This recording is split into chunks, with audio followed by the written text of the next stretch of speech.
연준화처 시간입니다. 연준의 데이터를 통해서 시장에 대한 전략까지 파악해보는 시간인데요. 오늘도 이코노미 21의 양영빈 기자와 함께합니다. 기자님 어서 오세요. 네, 안녕하세요. 네, 오늘 기자님과 어떤 이야기 나눌지 주제부터 확인해 보겠습니다. 재무부 바이백은 유동성을 늘릴까요? 네, 어제 이제 재무부가 150억 달러 규모의 대규모 또 바이백을 진행했습니다. 지금까지 사상 최대 규모인데요. 바이백이 어떤 것부터인지 좀 설명을 듣고 저희가 왜 이렇게 큰 규모의 바이백을 진행했는지 들어보겠습니다. 바이백 언제 있었을까요? 네, 일단 바이백 하면은 뭔가 사는 거잖아요. 그렇죠. 그래서 많은 분들이 바이백을 그 연준의 QE하고 굉장히 네. 비슷한 걸로 생각을 해요. 그런데 바이백은 주체가 재무부고요. 그렇죠. 그다음에 QE는 주체가 연준 중앙은행이거든요. 근데 이게 둘 다 정부 기관이니까 효과도 비슷하지 않나. 네. 그런 이제 뭐 나름 의미 있는 이런 추측들을 하시는데 효과가 전혀 다릅니다. 둘 사이에. 그렇군요. 네. 어떻게 다를까요? 일단 이제 바이백의 역사를 한번 좀 보면요. 크게 현재까지 뭐 과거에도 있었습니다. 대공황 직전에도 있었지만 네. 가장 최근에 이제 2000년부터 있었던 바이백을 보자면요. 2000년에서 2001년 이때 이제 98년부터 한 2001년까지 최근 역사에서 미국 정부가 그 재정 흑자가 났던 시기였어요. 네. 그때는 부채 관리 바이백이라고 그랬습니다. 말 그대로 재무부가 즉 미국 정부가 돈을 많이 버니까 네. 세금 세수가 많아져서 기존에 있었던 부채를 그러면 이제 이거 우리 부채를 빨리 상환을 하자. 부채를 줄이자 해서 그때도 실질적으로 미국 부채가 총 부채가 약간 감소를 했었습니다. 바이백 덕분에요? 네, 바이백 덕분에. 그런데 이제 지금 본격적으로 시행되고 있는 바이백은 2024년 바이든 정부죠. 네. 이때 5월 이후부터 시행되고 있는 바이백이 있는데요. 요거는 부채 관리 바이백하고는 전혀 다르고 이거 2025년 5월 이후의 바이백은 크게 두 가지가 있는데요. 현금 관리하고 네. 유동성을 보강하는 유동성 지지 바이백 이렇게 두 가지로 볼 수가 있습니다. 네, 그렇군요. 일단은 뭐 재정 흑자를 이제 부채를 관리하는 바이백이 있었고요. 과거 사례를 봤을 때 현금 관리나 유동성 보강 이런 여러 가지 좀 이유들로 바이백이 나타났는데요. 하나씩 좀 짚어보겠습니다. 그럼 2000년부터 2001년까지 바이백을 하게 됐던 배경에 대해서 좀 알려주세요. 네, 이게 이제 미국 그 재정 흑자 수지 흑자 또는 적자를 GDP 대비해서 본 거거든요. 네네. 빨간 거는 말 그대로 적자입니다. 저기 이제 중간에 보면은 까만색이 몇 개 나오죠. 몇 개 흑자가 있었네요. 네, 98, 99, 2000, 2001년 요때까지 흑자가 이제 살짝 있었거든요. 네. 요때가 언제냐면은 그 IT 붐이었었죠 그때. 네네. 인터넷 붐 해가지고 뭐 온갖 뭐 그 IT 회사들이 돈도 이제 주가도 많이 올라가고 네네. 사람들의 보유한 주식도 많이 이제 올라가니까 요때 사실 그 세금 수입이 굉장히 많아져가지고 네. 요때 살짝 그 이제 재정 흑자가 발생을 했고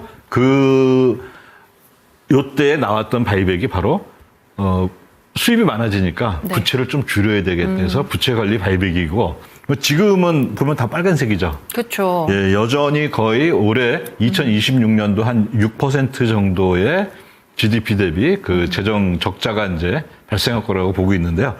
지금 상태에서 이루어지는 바이백은 저 흑자가 있었던 까만색에 있었던 바이백하고는 전혀 성격이 다릅니다. 네, 그럴 수밖에 없겠네요. 이제 GDP 흑자가 좀 났을 때 그 당시에는 부채를 좀 관리하는 차원에서 바이백을 진행했다면 최근에는 적자기 때문에 또 여기서의 바이백 성격이 좀 달라질 것 같은데 그렇다면 부채 관리 바이백의 가장 큰 특징은 무엇일까요? 부채 관리 바이백의 이제 가장 큰 특징은 뭐냐면요. 재무부가 있었던 자기가 갖고 있던 부채, 빚을 즉 국채를 덜어내는 거거든요. 네. 요 과정에서 어떤 일이 생기냐면은 민간의 예금이 증가합니다.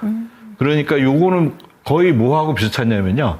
QE의 효과하고 매우 비슷해요. 그러면 약간 연준이 진행하는 그쪽이랑 네, 비슷한 그쪽이랑 거군요. 사실 이제 최종 효과는 굉장히 비슷합니다. 네. 그래서 요거는 어떻게 보면 시장의 유동성, 여기서 이제 말하는 유동성이라는 거는 M2 또는 예금이 늘어난다는 거죠. 네네. 그래서 지금 이제 2008년 금융위기 이후에 연준이 QE를 했던 거하고 최종 효과는 상당히 비슷하게 나옵니다. 네. 그런데 아쉽게도 지금은 부채 관리 바이백은 아니죠. 예. 그렇죠.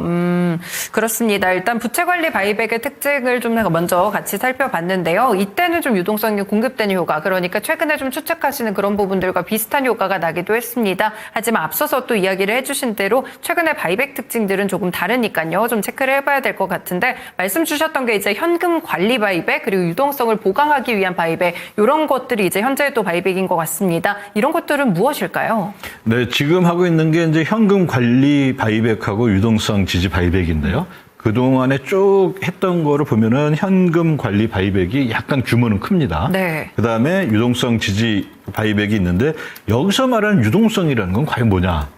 많은 분들이 이제 유동성 하면은, 아, 시장에 돈이 풀리는구나, 네, 이렇게 저도 그렇게 생각하는데, 생각해요. 이 유동성은 그 시장에 돈이 풀렸을 때 그거는 뭐냐면은 M2 또는 예금인 거고요. 네. 이 유동성은 딜러의 유동성이에요. 아, 그렇군요. 다시 말하자면 은행의 유동성인 거고, 이거는 시장의 그 M2 또는 예금하고는 사실 별 관계가 없습니다. 네. 이건 뭐냐면은 그냥 딜러들이 이제 그 딜러들의 굉장히 중요한 그 책임 중에 하나가 뭐냐면은 국채가 발행이 됐다. 네. 근데 다른 사람 딜러도 물론 이제 그 국채 입찰에 참여하는데 국채가 인기가 없었어요.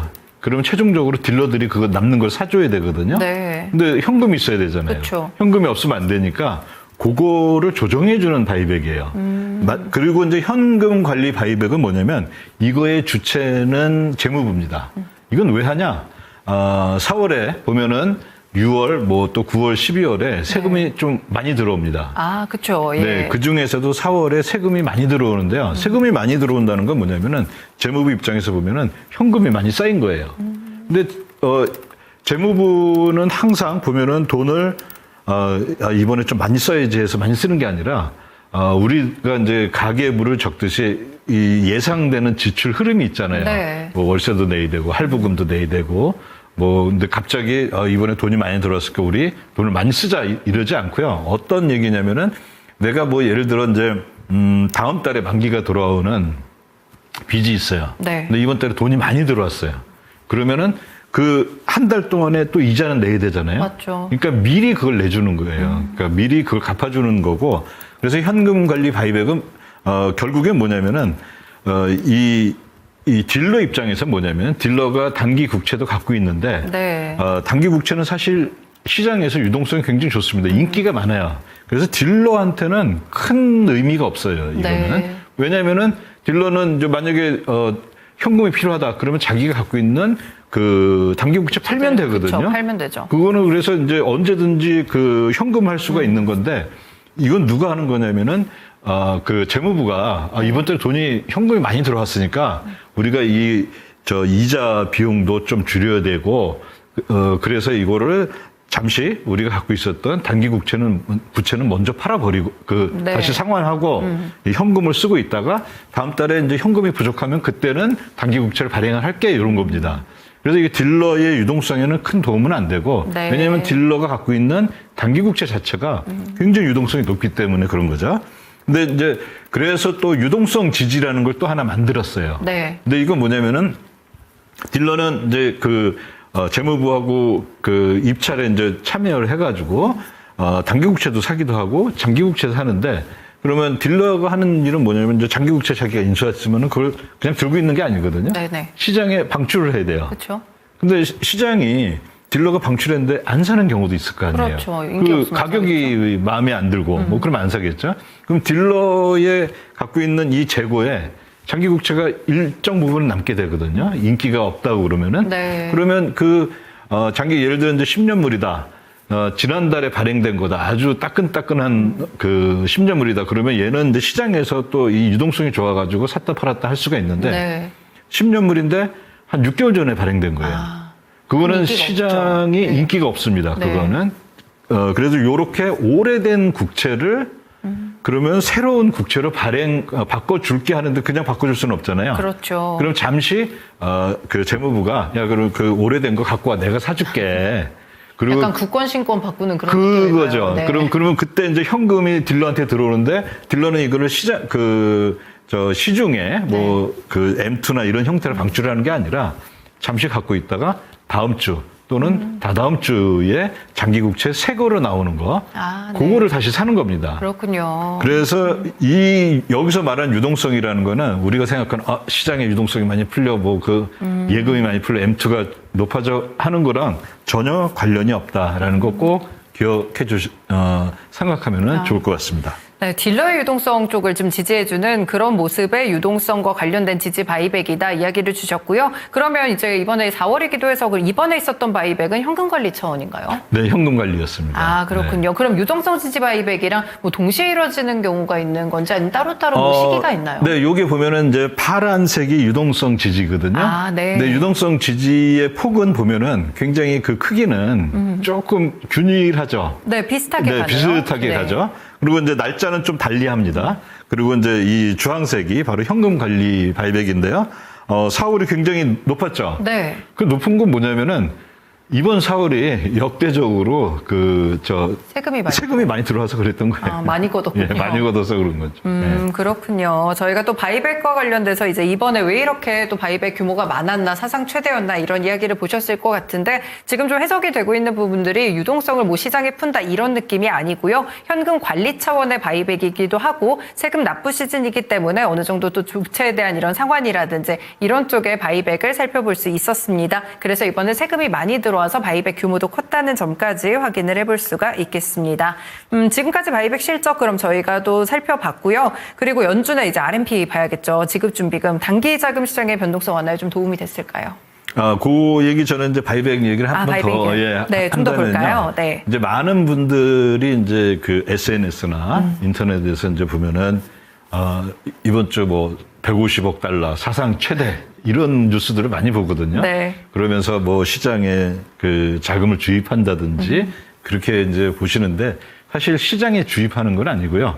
그냥 그 딜러한테 주입하는 거고 네. 그것도 아주 짧은 순간. 왜냐하면 딜러는 그걸 갖고 다시 또 사야 되거든요. 그렇죠. 그래서 뭐 시장에 주입을 한다 뭐 이런 것들은 사실 어떻게 보면은 좀 말이 안 되는 얘기인 거고 그런 걸 꼭 한번 주의하셨으면 좋겠습니다. 예. 네, 바이백에 대해서 시장의 유동성이 풀린다 이렇게 좀 단순한 그런 구조를 생각하지 마시고요. 저희가 바이백에 대한 유형이라든지 최근에는 어떤 바이백이 진행되고 있고 또 봤을 때 딜러 쪽에다가 이렇게 좀 공급을 한다는 그런 측면에서 살펴봤기 때문에 바이백에 대한 형태와 이런 규모까지 함께 알아봤습니다. 네, 그러면 마지막으로 연준의 RMP 지급준비금과 관련돼서 단기자금 시장의 변동성 완화 좀 도움이 됐을까요? 네, 요거는 이제 지급준비금의 추이거든요. 네. 지급준비금이 이제 저기가 맨 왼쪽에 한 작년 4월 말부터니까요. 이렇게 쭉 떨어졌죠. 그때는 그렇네요. QT를 하고 있었죠. 맞아요. 계속 양적 긴축을 하고 있다가 11월 말에 종료를 했고 그래서 12월 10일 기준으로 그때부터 이제 연준이 그 RMP 즉 단기국채를 매입하는 그런 과정을 겪고 있습니다. 그래서 이제 그때 이후로 4월 15일까지 보면은 저기 이제 3.18이라는 게 3.18조 달러거든요. 거기 꼭 점 하나 찍힌 데까지가 RMP가 이렇게 점점 많아지면서 지급준비금이 늘어났던 거예요. 네. 근데 그때 연준이 뭐라고 했냐면 4월에 그 세금이 있기 때문에 세금 납부가 있기 때문에 지급준비금이 굉장히 감소할 우려가 있으니까 우리가 RMP를 하겠다 그랬던 거거든요. 네네. 그래서 보면은 실제 4월 15일 정점 4월 이제 한 8일이겠죠. 거기서 뚝뚝 떨어지는 거 우리 볼 수가 있죠. 저게 바로 이제 지급준비 그 세금 납부 때문에 지급준비금이 줄어들었는데 이전에 위치하고 보면은 그렇게 많이 안 줄었죠. 그러니까 RMP를 아주 제가 봤을 때는 뭐 일단 지급준비금 관리 차원에서는 매우 성공적으로 잘했다. 저게 없었으면은 저게 한 2.6까지 쭉 내려갔을 거면은 이제 또 시장이 또 난리가 나지 않았을까 한 거고 그게 이제 실제 구체적으로는 이제 이 단기 시장에서 금리는 어떻게 나타나고 있느냐 그거는 이제 다음 차트에서 이제 우리가 확인할 수가 있습니다. 네, 볼까요? 다음 차트를요. 넘어가서. 이게 이제 굉장히 연준이 신경 쓰고 있는 단기 자금 소포라는 그 단기 자금의 금리 차트거든요. 네. 근데 보면은 저기 왼쪽에 빨간 점 하나 있죠. 저 빨간 점은 바로 뭐냐면은 4월 15일 때입니다. 딱 4월 15일이요. 그렇군요. 네. 4월 15일이면 어떤 날이었냐면은 바로 많은 기업들이 기업과 개인들이 세금을 납부하던 날이었거든요. 그렇게 되면 어떻게 되냐면은 기본적으로 기업들은 자기가 이제 일상적으로 쓰는 돈은 은행보다는 MMF에 맡겨놓고 있거든요. 네. 그러면 MMF에서 돈을 찾아서 세금을 내는데 이 소포 시장, 단기 자금 시장에서 돈을 빌려주는 데가 어디냐면 바로 MMF거든요. 근데 MMF 돈이 없어지겠죠. 네네. 그러니까 자금 공급이 줄어드니까 수요는 여전한데 공급이 줄어드니까 그때 살짝 올랐다가 근데 그 이전에 저기 이제 왼쪽에 보면은 이 차트가 굉장히 높은 때가 있어요. 네. 형성이 됐었는데 그때보다는 뭐 훨씬 더 안정적으로 되고 있고 이런 것들은 이제 그 연준의 그 RMP 네. 요 덕분이 아닌가 이렇게 이제 우리가 생각할 수가 있습니다. 네, 실제로 시장의 변동성 완화에 어느 정도 좀 도움이 됐던 것 같습니다. 확실히 세금 시즌이 되니까 세금 시즌이 굉장히 크게 좀 이런저런 지표들에 영향을 미치는 것 같은데요. 결국에는 이런 것들 좀 생각을 해보시면서 크게 변동성이 있었을 때 혹시나 세금 시즌은 아닌지 이런 부분도 체크를 해보시면서 좀 데이터를 봐주시면 좋을 것 같습니다. 저희 오늘은 좀 재무부의 바이백직에 대해서 조금 더 자세하게 살펴드렸습니다. 말씀 잘 들었습니다. 고맙습니다. 네, 감사합니다. 네, 이렇게 오늘 연준 와처 시간 이코노미 21의 양영빈 기자와 함께했습니다. 지금까지 다양한 투자 판단에 도움이 되는 말씀들 함께 전해드렸고요. 특정 종목의 상승하락 보장하지는 않습니다. 시장의 중심 마치겠습니다. 시청해주셔서 고맙습니다.